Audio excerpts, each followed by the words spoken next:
है ना। 3 types of rain occurs, like convectional rain या संवहनीय वर्षा, माउंटेन रेन और orographic rain due to topographic features, ये पर्वतीय वर्षा। Third one is the cyclonic rain, चक्रवातीय वर्षा।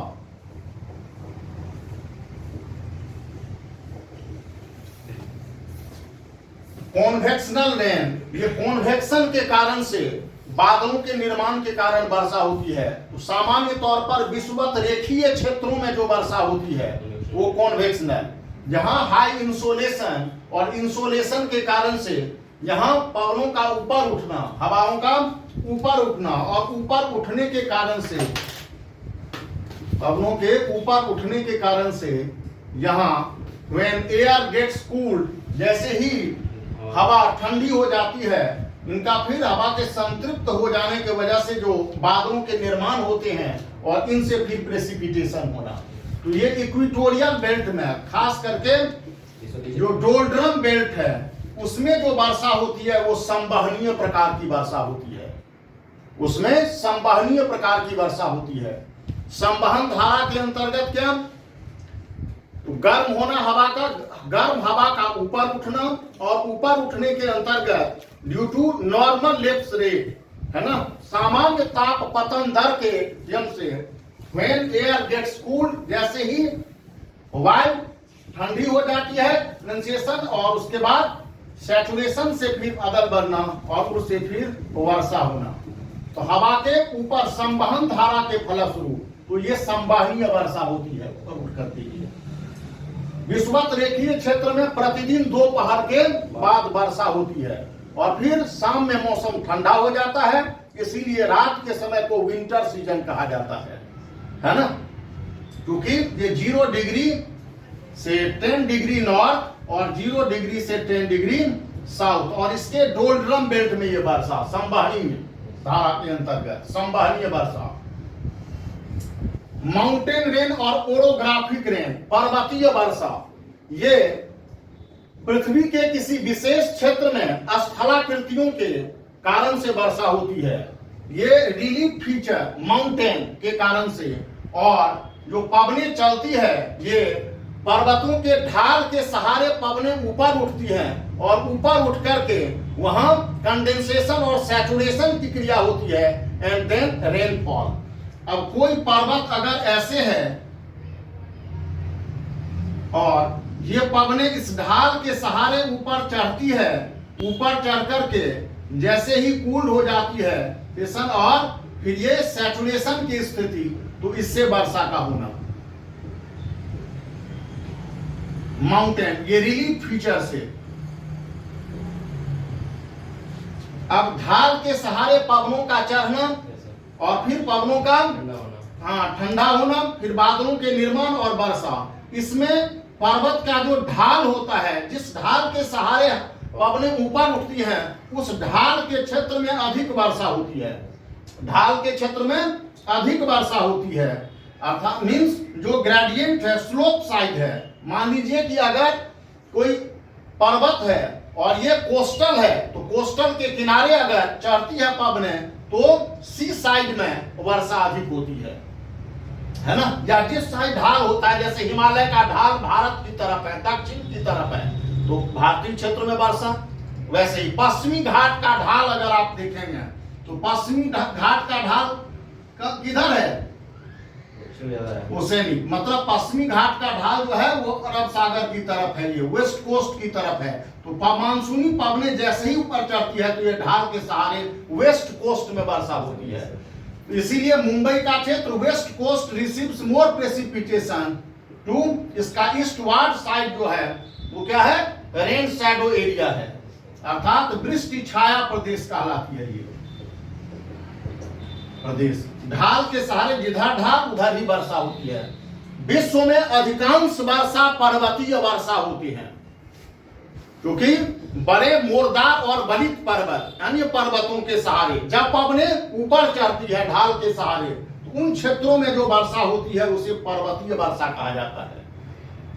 और इसमें अन्य पवनों के मुकाबले खास करके व्यापारिक पवन जो ट्रेड विंड है, इसमें इसका योगदान अधिक होता है। जैसे भारत में मानसूनी पवन क्या है? व्यापारिक पवन ही है मानसूनी पवन। व्यापारिक पवन ही क्या है? मानसूनी पवन है। तो जो ट्रेड विंड है सारे वर्षा, और वर्षा का तीसरा प्रकार जो है वो चक्रवातीय वर्षा है। चक्रवात का निर्माण, चक्रवात के निर्माण में दाब में अंतर होने से चक्रवात का निर्माण होता है। Due to difference in pressure, different zone, तो दाब में अंतर के कारण से, इन प्रेशर एंड टेम्परेचर, ताप और दाब में अंतर के वजह से चक्रवातीय वर्षा का निर्माण होता है। और ये दो प्रकार के चक्रवात बनते हैं, उष्ण कटिबंधीय चक्रवात और समशीतोष्ण कटिबंधीय चक्रवात। उष्ण कटिबंधीय चक्रवात और समशीतोष्ण कटिबंधीय चक्रवात को थोड़ा अलग से देखते हैं हम लोग चक्रवात को, कि यहां से प्रश्न पूछे जाते हैं।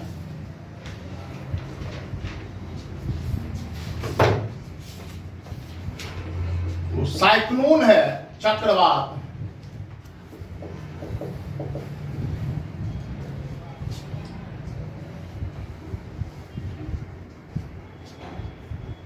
अब चक्रवात सामान्य तौर पर में दो प्रकार के चक्रवात होते हैं। चक्रवात में क्या होता है? केंद्र में निम्न दाब होता है और पेरिफेरल सेक्टर में बाहर में उच्च दाब होता है। केंद्र में निम्न दाब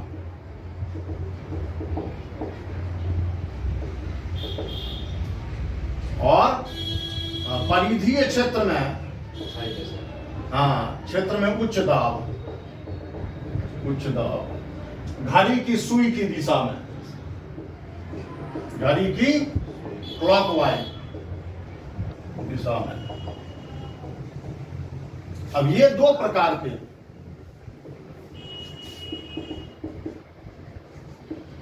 ट्रॉपिकल साइक्लोन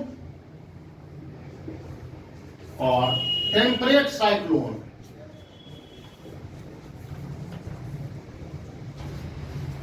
उष्ण कटिबंधीय चक्रवात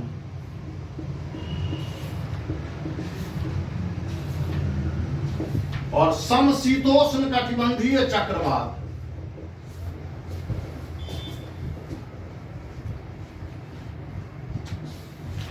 अब उष्ण कटिबंधीय चक्रवात का जो लैटिट्यूडनल स्पैन है, अक्षांशीय विस्तार है, कितनी है अक्षांशीय विस्तार?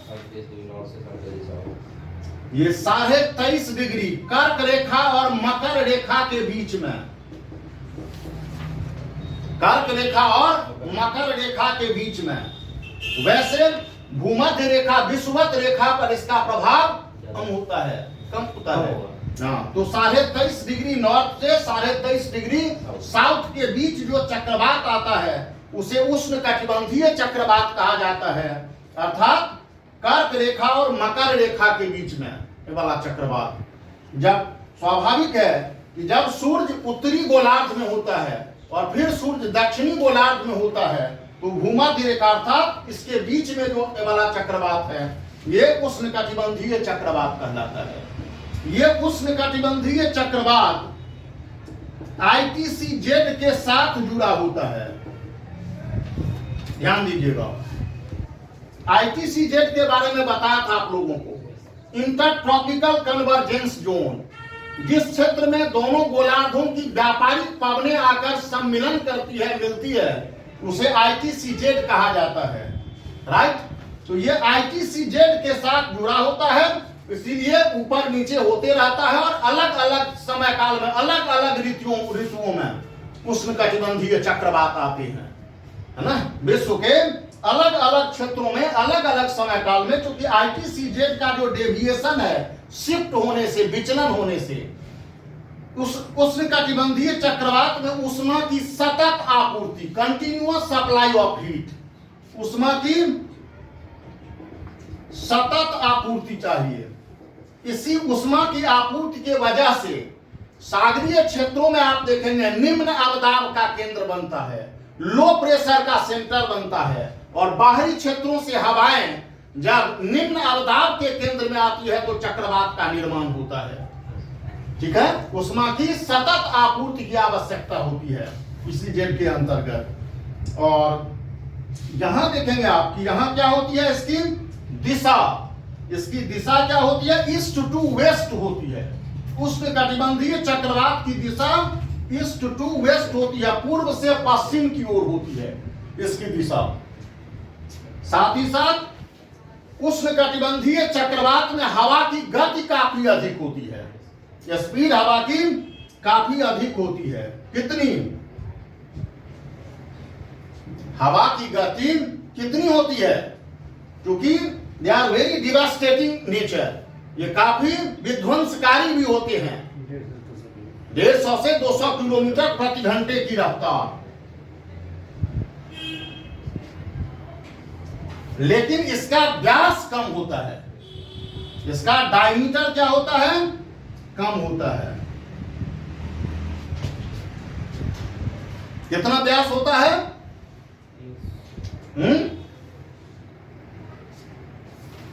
इसका व्यास कितना होता है, बता चुका हूं आप लोगों को।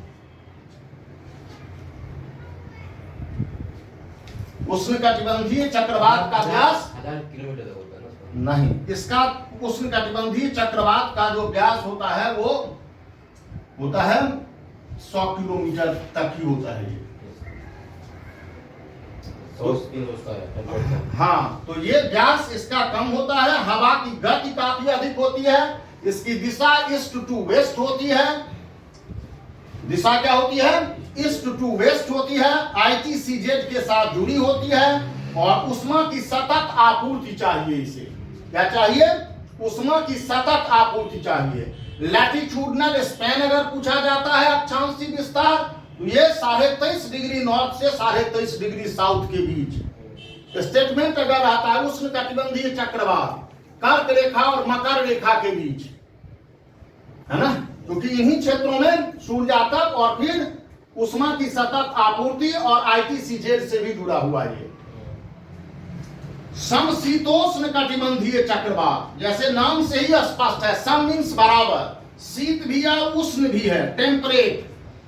दो विपरीत स्वभाव की वायु के मिलने से, पवनों के मिलने से जब वाताग्र का निर्माण होता है, तो उसी में एडियाबैटिक चेंज के वजह से बादलों के निर्माण होते हैं, जिसे समशीतोष्ण कटिबंधीय चक्रवात कहा जाता है।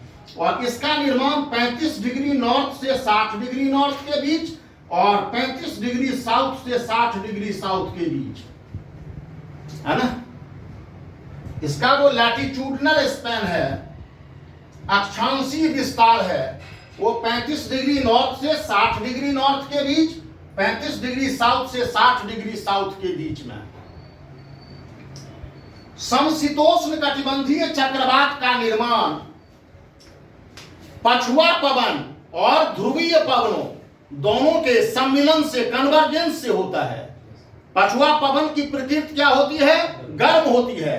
ध्रुवीय पवन क्या होती है, ठंडी होती है। जब दो विपरीत स्वभाव की वायु राशियां, जब दो विपरीत स्वभाव या गुणधर्म की वायु राशियां किसी क्षेत्र में आकर मिलती हैं, तो इनके सम्मिलन से जब उष्मा का क्या होता है, आदान एक्सचेंज होता है, विनिमय होता है, और इससे जब बादलों के निर्माण होते हैं, तो उस समशीतोष्ण कटिबंधीय चक्रवात बनते हैं। Generally this cyclone occurs in the upper latitudinal zone, ये उच्च अक्षांशीय क्षेत्र में होते हैं यहाँ, क्योंकि इससे ऊपर आप देखेंगे इधर से पछुआ पवन और ध्रुवीय पवनों के सम्मिलन से, तो पछुआ पवन गर्म प्रकृति की है, ये हल्की होती है, गर्म होने के कारण से हल्की। ठंडी पवन, ध्रुवीय पवने ठंडी पवने होती है, घनत्व तो अधिक होने की वजह से यदि किसी पवन का टेम्परेचर कम होगा तो उसका डेंसिटी भी अधिक होगा, है ना। तो गर्म पवन ठंडी पवन पर चढ़ जाती है, और इसी से आप देखेंगे जब पवने नीचे उतरती है, ये पवने ऊपर चढ़ती है। स्वाभाविक है, दो भिन्न स्वभाव की वायु राशियां हैं, अलग अलग इनके तापमान है, एडियाबैटिक चेंज, इससे बादलों के निर्माण होते हैं। तो इससे जो चक्रवात बनता है उसे समशीतोष्ण कटिबंधीय चक्रवात कहता है। और खास करके उत्तरी गोलार्ध में ये चक्रवात काफी अधिक सक्रिय होते हैं। ये अब लैटिट्यूडनल स्पेन ये है इसका, ये किससे है? वाताग्र से जुड़ी हुई है। किससे जुड़ी हुई है? ये वाताग्र से जुड़ी हुई है, फ्रंट से जुड़ी हुई है ये। अब फ्रंट कैसे बनता है? दो विपरीत स्वभाव की वायु राशियों के सम्मिलन से फ्रंट का निर्माण। तो हम लोगों ने देखा कि इसका लैटिट्यूडनल स्पैन, इसमें क्या होता है? इसकी दिशा जो होती है, डायरेक्शन जो इसका होता है वो वेस्ट टू ईस्ट होता है। इसका डायरेक्शन क्या होता है? वेस्ट टू ईस्ट होता है इसका डायरेक्शन। पश्चिम से पूर्व की ओर होता है इसका डायरेक्शन।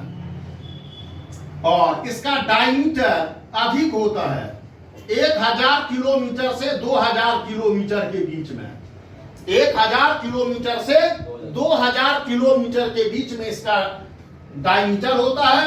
और पवनों की गति जो होती है, स्पीड जो होती है वायु की, ये 32 से 48 किलोमीटर प्रति घंटा। धीरे धीरे वर्षा होती है इसमें। क्या होती है? Gradual precipitation occurs. तो धीरे धीरे ये पश्चिम से पूर्व की ओर बढ़ती है ना। इसका निर्माण भूमध्य सागर के क्षेत्र में, इसका निर्माण उत्तरी गोलार्ध में भूमध्य सागर के क्षेत्र में, जहां पछुआ पवन और ध्रुवीय पवनों के नीचे आने की वजह से जो फ्रंट बनता है और फिर ये पश्चिम से पूर्व की दिशा की ओर अग्रसर होती है। भारत में चूंकि मौसमी परिवर्तन, अचानक वर्षा, शीत ऋतु की जो वर्षा होती है, जो नवंबर दिसंबर से लेकर के मार्च तक वर्षा होती है, ये वर्षा का कारण जो है वो समशीतोष्ण कटिबंधीय चक्रवात है। क्योंकि यह पश्चिम से आता है और अचानक मौसम में परिवर्तन होता है, विक्षोभ, इसीलिए WD की संज्ञा या वेस्टर्न डिस्टर्बेंस की संज्ञा दी जाती है, जिसे पश्चिमी विक्षोभ कहा जाता है। क्या कहा जाता है? पश्चिमी विक्षोभ कहा जाता है। तो पश्चिमी विक्षोभ से तात्पर्य क्या है? क्योंकि भारत के पश्चिमोत्तर क्षेत्र से यह प्रवेश करती है और जो प्लेन पैचअप है इंडिया का, उसके सहारे ये आगे बढ़ जाती है, उसके सहारे ये आगे बढ़ जाती है। और भारत में शीत ऋतु में जो वर्षा होती है उसका कारण है भूमध्य सागर के क्षेत्र में बनने वाला समशीतोष्ण कटिबंधीय चक्रवात, जिससे वर्षा होती है। और ये धीरे धीरे कई दिनों तक वर्षा होती है। तो यहां आप देखेंगे पर्वतीय वर्षा भारत में अधिक, और उष्ण कटिबंधीय चक्रवात भी विश्व के अलग अलग क्षेत्रों में अलग अलग नामों से जानी जाती है। जहां भारत में इसे चक्रवात कहा जाता है, चीन और जापान में इसे टाइफून कहा जाता है, ऑस्ट्रेलिया में इसे विली विली कहा जाता है ना। हाँ, मेक्सिको की खाड़ी में इसे हरिकेन कहा जाता है ना। फिलीपींस में इसे वाग्यो कहा जाता है ना। फिलीपींस में इसे वाग्यो कहा जाता है। तो ये मैच द कॉलम के रूप में या ऐसे भी प्रश्न पूछ लिए जाते हैं, है ना। मैच द कॉलम के रूप में और ऐसे भी पूछ लिए जाते हैं। अब इसको समझने के बाद देखेंगे कि भारत में जो वर्षा होती है अधिकांशतः मानसूनी वर्षा होती है, लेकिन भारतीय जलवायु को प्रभावित करने वाले जो कारक हैं, उन कारकों के अंतर्गत आप देखेंगे तो वर्षा दोनों ही चक्रवातों से भारत में वर्षा होती है। दोनों ही चक्रवातों से भारत में वर्षा होती है। अब जहां उष्ण कटिबंधीय चक्रवात है, जहां जेट स्ट्रीम की भूमिका होती है ना, उसको भी हम लोग देखते हैं। तो सामान्य तौर पर यदि पीसीएस में आपको प्रश्न पूछा भी जाता है, क्योंकि आईएएस में थोड़ा सा और डिटेल भीतर में जाकर के चक्रवात की आंख वगैरह सब, लेकिन ये जो इंफॉर्मेशन है वो पीसीएस के दृष्टिकोण से सफिशिएंट है। क्लियर है?